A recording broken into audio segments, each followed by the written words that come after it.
Well, Trump has paused the reciprocal tariffs, but baseline tariffs of 10% remains in place for all nations, including India. Parikshit joins us now with exclusive details on clarity on the tariff pause. Parikshit.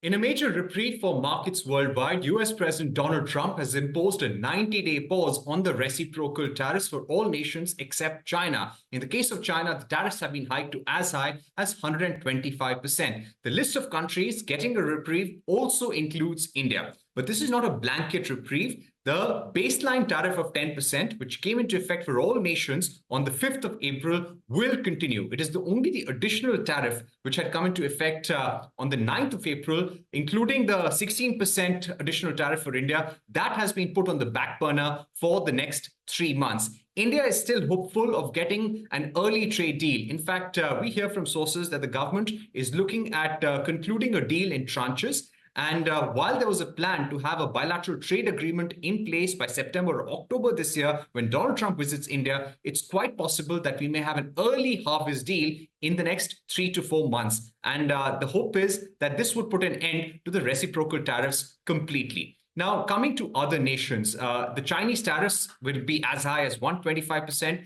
The Section 232 tariffs on steel, aluminium, and the automobile sector, which are as high as 25%, that continues to be in effect. The carve-outs for the pharma sector, for the semiconductor sector, the critical mineral sector, those will continue till the time Donald Trump decides to impose more tariffs on these sectors as well. When it comes to the European Union, because the EU retaliatory tariffs have not gone into effect, the EU's reciprocal tariff rate is also being paused, and they will too be tariffed at 10% baseline rate. Thank you, Parikshit, for that.